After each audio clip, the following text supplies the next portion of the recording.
Hello all welcome to మనస్పల్కి. ఎలా ఉన్నారు అందరూ? Hoping you all are good. Here is the non spoiler review of the movie Thandel. Movie చూసాక నాకు ఎలా అనిపించిందంటే ఇట్స్ అన్ ఓకే ఫిలిం భయ్యా.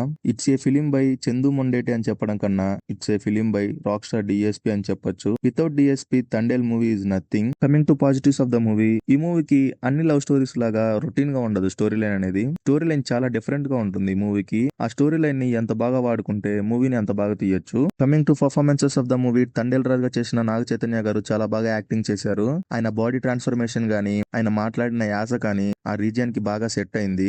సేమ్ ఫిషర్ మ్యాన్ లాగే ఉన్నారు చూడటానికి. సాయి పల్లవి గారి విషయానికి వస్తే ఏం చెప్తాం భయ్య సాయి పల్లవి గారి గురించి. యాజ్ షీస్ జీవించేసింది. మూవీలో సాంగ్స్ కి కొన్ని హుక్ స్టెప్స్ అయితే టూ గుడ్ ఉన్నాయి. చాలా బాగా చేశారు ఆమె యాక్టింగ్ కానీ ఎమోషన్ కానీ చాలా బాగా చేశారు మూవీలో. బాగా కనెక్ట్ అయిపోతాం బుజ్జి తల్లికి. బుజ్జి తల్లి లేదే తండేల్ మూవీ లేదు. అలాగే సైడ్ యాక్టర్స్ కి వస్తే ఎవరి వారి రోల్ లో అందరూ బానే చేశారు. పెళ్లి కొడుకు రోల్ మాత్రం నాకు చాలా బాగా నచ్చింది. బాగా డిజైన్ చేసుకున్నారు ఆయన రోల్ ని మూవీలో. Next big positive of the movie is DSP music. DSP music తో ప్రాణం పోసాడు భయ్య మూవీకి. చాలా బాగున్నాయి. డిఎస్పి ఇస్ బ్యాక్ అని చెప్పొచ్చు మూవీతో. Coming to the negatives of the movie, Pakistan scenes ఇంకా కొంచెం బాగా తీయాల్సింది. ఆ జైల్ సెట్ అంత రియలిస్టిక్ గా ఉండదు.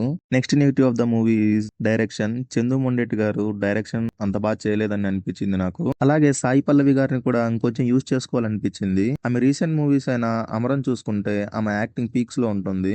అలాంటి యాక్టర్ ని సరిగా యూజ్ చేసుకోలేదేమో అనిపించింది మూవీలో. మూవీ స్టోరీ లైన్ లోకి వెళ్ళిపోతే బుజ్జితల్లి అండ్ రాజు ఇద్దరు లవర్స్. రాజు చేపల వేటకు వెళ్లి 9 months కి ఒకసారి తిరిగి వస్తాడు. అలా తిరిగి వచ్చిన రాజుని ఈసారి నువ్వు వెళ్ళొద్దు అని అంటుంది. కానీ రాజు వెళ్తాడు. వెళ్ళాక రాజు ఎటువంటి ప్రాబ్లమ్స్ ఫేస్ చేశాడు, చివరికి రాజు అండ్ బుజ్జితల్లి ఇద్దరు కలిశారా లేదా అనేది మూవీ చూసి తెలుసుకోవాల్సి ఉంటుంది. ఈ మూవీ గురించి ఓవరాల్ గా ఒక్క మాటలో చెప్పాలంటే it's a pure love story. మీరు కూడా మీ లవర్ తో లాంగ్ రిలేషన్షిప్ లో ఉంటే చాలా బాగా కనెక్ట్ అవుతారు మూవీకి. వెళ్ళి చూసేయండి. అలాగే మీ ఫేవరెట్ పర్సన్ కి ఈ వీడియోని షేర్ చేయండి. వెళ్లే ముందల ఛానల్ సబ్స్క్రైబ్ చేసుకోండి.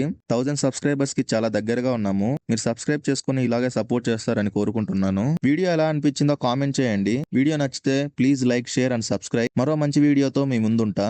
అంతవరకు కీప్ వాచింగ్ మనస్పల్కే. Signing of.